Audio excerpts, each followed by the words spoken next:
Hello दोस्तों, public desk में आपका स्वागत है। हम देख रहे हैं धर्मेंद्र झा की किताब द शैडो आर्मीज। क्या आपने कभी गौर किया है कि जब भी आपके शहर में कोई दंगा होता है या किसी बेगुनाह को बीच सड़क पर भीड़ घेर लेती है, तो अचानक कुछ नकाबपोश या गमछाधारी लड़के कहाँ से प्रकट हो जाते हैं। अगले दिन अखबारों में खबर आती है, कुछ फ्रिंज एलिमेंट्स ने माहौल बिगाड़ दिया। लेकिन दोस्तों, क्या आपने कभी सोचा है कि ये फ्रिंज एलिमेंट यानी किनारे वाले लोग इतने ताकतवर कैसे हो गए? वे कानून को अपने जूतों की नोक पर कैसे रख देते हैं? आज धर्मेंद्र झा की इस मास्टरपीस किताब के पहले चैप्टर के जरिए हम उस परछाई का चेहरा बेनकाब करेंगे जो असल में किसी और के इशारे पर नाच रही है, जिसे हम फ्रिंज कहते हैं। समझते हैं असल में वो फ्रंट लाइन वर्कर हैं, और वो कैसे। धर्मेंद्र झा अपनी किताब की शुरुआत में ही उस शब्दावली पर हमला करते हैं, फ्रिंज एलिमेंट, जिसे दिल्ली के लिटियन जोन्स और न्यूज़ रूम में बड़ी चतुराई से गढ़ा गया है। फ्रिंज शब्द का इस्तेमाल उन संगठनों के लिए किया जाता है जो मुख्य धारा की राजनीति मतलब मेन स्ट्रीम पॉलिटिक्स से अलग दिखाई पड़ते हैं या उन्हें कहा जाता है। लेखक बताते हैं कि जब भी कोई अतिवादी घटना होती है, जैसे किसी चर्च पर हमला, किसी लेखक की हत्या या वैलेंटाइन डे पर प्रेमी जोड़ों को पीट देना, तो मुख्य संगठन जैसे बीजेपी या आरएसएस तुरंत एक फायरबाल खड़ी कर देते हैं। वो कहते हैं हमारा इनसे कोई लेना देना नहीं है, ये तो कुछ सिरफिरे लोग हैं। लेकिन ये सिरफिरे लोग ही असल में उस विचारधारा के शू ट्रूप हैं। ये वो लोग हैं जिन्हें गंदा काम करने के लिए ही आज़ाद छोड़ा गया है। फ्रिंज शब्द का इस्तेमाल सिर्फ इसलिए किया जाता है ताकि मुख्य संगठन की लोकतांत्रिक छवि, डेमोक्रेटिक इमेज पर कोई दाग न लगे। ये एक ऐसी रणनीति है जहां हाथ किसी और का होता है लेकिन दिमाग किसी और का। इस चैप्टर की सबसे बड़ी ट्रिक प्लोसिबल डिनाइबिलिटी है, सार्थक इनकार। लेखक इसे एक ऐसी सियासी ढाल बताते हैं जिसे पहनकर बड़े आका हर गुनाह को कर भी देते हैं और पाक साफ बच जाते हैं। ये कैसे काम करता है? The invisible link. बड़े संगठन और इन छोटे शेडो आर्मीज के बीच कोई कागजी समझौता नहीं होता, कोई मेल, कोई लिखित ऑर्डर नहीं होता। लेकिन जब कोई बड़ा नेता मंच से कहता है कि हमारी संस्कृति खतरे में है, तो नीचे खड़ा एक छोटा संगठन इसे सड़क पर हिंसा का आदेश मान लेता है। और जब हिंसा होती है तो बड़े नेता बड़े आराम से कहकर निकल जाते हैं कि हमने तो सिर्फ संस्कृति को बचाने की बात करी थी, संस्कृति की बात करी थी, हिंसा की तो बात ही नहीं करी। धर्मेंद्र जान ने अपनी फील्ड रिपोर्ट के दौरान पाया कि ये छोटी सेना, ये छोटे दल जैसे बजरंग दल, श्री राम सेना या गौ रक्षक दल असल में आउटसोर्स की गई टीम होती हैं।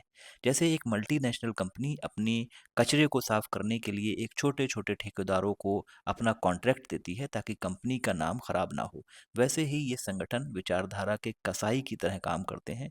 वे समाज में नफरत का माहौल तैयार करते हैं ताकि मुख्य दल उस पकी हुई फसल को वोट के रूप में काट सके। लेखक ने इस किताब के लिए उत्तर प्रदेश और पूर्वांचल के लेकर महाराष्ट्र के सुदूर गांवों और गांवों के आश्रमों तक का दौरा किया। उन्होंने जो देखा वो रोंगटे खड़े कर देने वाला था। जहाँ बताते हैं कि भले ही ये संगठन अपना नाम अलग अलग रखते हों, जैसे हिंदू युवा वाहिनी, हिंदू रक्षा दल, लेकिन इनके दफ्तरों में लगने वाली तस्वीरें, इनकी ट्रेनिंग का तरीका और इनकी बातचीत का लहजा बिल्कुल वैसा है जैसा आरएसएस के स्वयं सेवकों का होता है। झा ने उन नेताओं का पीछा किया जो इस संगठन को चलाते हैं। उन्होंने पाया कि ये नेता अक्सर आरएसएस के पूर्व प्रचारक होते हैं या उनके साथ बंद कमरों में मीटिंग करते हैं। ये एक अदृश्य पुल, इनविजिबल ब्रिज है। जब जरूरत होती है तो ये शेडो आर्मीज सड़कों पर तांडव करती हैं, और जब चुनाव आते हैं तो यही लड़के घर घर जाकर मुख्य पार्टी के लिए पर्चे बांटते हैं, उनका प्रचार करते हैं। अब सवाल ये है कि इन फौजों में लड़ने के लिए लड़के आते कहाँ से हैं? यहाँ धर्मेंद्र झा ने समाज के उस जख्म पर उंगली रखी है जिसकी बात कोई करना ही नहीं चाहता। लेखक ने उन युवाओं से बात की जो इस संगठन के फ्रंट लाइन वर्कर्स बनकर खड़े हैं। इनकी सबसे बड़ी प्रॉब्लम है आइडेंटिटी क्राइसिस। एक बेरोजगार लड़का जिसे समाज नाकारा समझता है, उसे अचानक एक संगठन ड्रेस, नाम और ताकत दे देता है, और उसमें हीरो कॉम्प्लेक्स आ जाता है। उसे यकीन दिलाया जाता है कि वो सिर्फ एक मामूली लड़का नहीं है बल्कि धर्म का रक्षक है। उसे एक दुश्मन, माइनॉरिटी या मुसलमान दिया जाता है जिस पर वो अपना गुस्सा निकाल सके। और जब ये लड़का गले में केसरिया गमछा डालकर और बाइक पर सवार होकर जिले के थाने में घुसता है और दरोगा उसे सम्मान देता है, तो वो अपनी बेरोजगारी का दुख भूल जाता है। ये इमोशनल मैनिपुलेशन का चरम स्तर है। इन युवाओं को अपनी ज़िंदगी में जो इज्जत और पहचान कभी नहीं मिली, वो उन्हें इस नफ़रत के धंधे में आकर मिल जाती है। इस चैप्टर का सबसे डरावना हिस्सा है इंस्टीट्यूशनल कोलूशन। संस्थानों की साठगांठ। जहाँ बताते हैं कि ये शैडो आर्मीज इतनी निडर क्यों होती हैं, इसका जवाब है कानून की खामोश रजामंदी में। झा ने अपनी इस किताब में कई ऐसी घटनाओं का जिक्र किया है जहां इन संगठनों ने सरेआम हिंसा की, लेकिन पुलिस हाथ पर हाथ धरे बैठी रही। अगर एक शैडो आर्मी का सदस्य किसी को पीटता है तो पुलिस अक्सर अज्ञात के खिलाफ रिपोर्ट लिखती है, लेकिन अगर कोई पीड़ित आवाज उठाता है तो उस पर ही शांति भंग या धार्मिक भावना भड़काने का केस ठोक दिया जाता है। स्थानीय पुलिस अधिकारियों को पता होता है कि इन गमछाधारी लड़कों के कंधों पर किस बड़े नेता या मंत्रियों का हाथ है, इसलिए वो कानून के बजाय आकाओं को पहले सुनते हैं, उनसे परमिशन लेते हैं कि एफआईआर होनी चाहिए या नहीं। झा यहाँ एक बहुत बड़ी बात कहते हैं। वो कहते हैं कि जब कानून ही परछाई का मददगार बन जाए, इन शैडो आर्मीज को सपोर्ट करने लगे, तो लोकतंत्र का सूरज डूबने लगता है। ये स्थिति समाज में एक पैरेलल पावर स्ट्रक्चर, समानांतर सत्ता को पैदा करती है। यहाँ इंसाफ कोर्ट में नहीं बल्कि सड़क पर भीड़ तय करती है।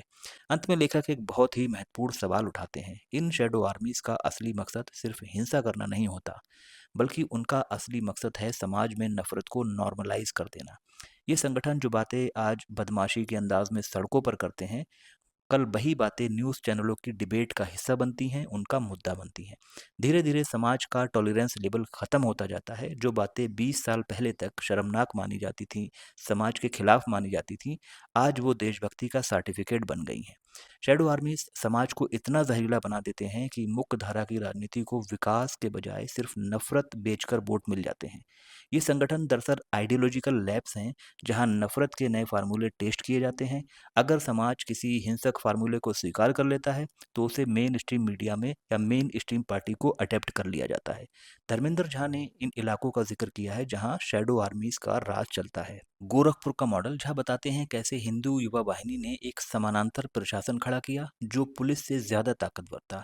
वेस्टर्न यूपी का गौ रक्षा दल सिंडिकेट, यहाँ गौ रक्षा के नाम पर कैसे वसूली होती है, कैसे लिंचिंग की जाती है और कैसे धार्मिक गौरव के नाम पर लोगों को मारा जाता है। इन केस स्टडीज के जरिए लेखक साबित करते हैं कि ये फ्रिंज नहीं है, ये वो शैडो स्टेट्स हैं जो असली स्टेट की जगह ले रहे हैं।